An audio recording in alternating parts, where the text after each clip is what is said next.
চলছে বৃষ্টির মৌসুম, তাই বাড়িতে ডিনারে বানিয়ে নিলাম গরম গরম খিচুড়ি খুব সহজে আর ইউনিক পদ্ধতিতে। আর এখানে আমরা মুগের ডাল একটু ভেজে সেদ্ধ করতে বসে দিলাম আর রাইস কুকারের সুইচ অন করে দিলাম। ফোড়নে দিয়ে দিব জিরা, শুকনো লঙ্কা, তেজপাতা, দারচিনি, লবঙ্গ, এলাচ আর একটু ভেজে নিতে হবে।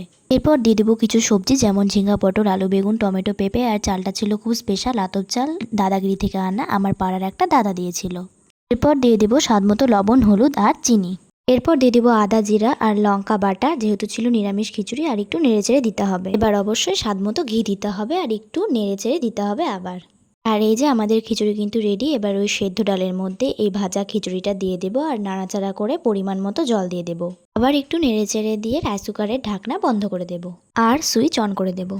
কিছুক্ষণ পর দেখা যাবে রাইস কুকার থেকে ধোঁয়া উঠছে। আর খিচুড়িটা চেক করার সময় বা নেড়ে দেওয়ার সময় অবশ্যই কিন্তু সুইচ বন্ধ করে দেখতে হবে। আমি কিন্তু এখানে আবার একটু নিয়ে নিয়েছি ঘি, পাঁপড় ভাজা, আলু সেদ্ধ, খেতে কিন্তু দারুণ হয়েছিল। দেখা হচ্ছে নেক্সট ভিডিওতে, ততক্ষণের জন্য টাটা।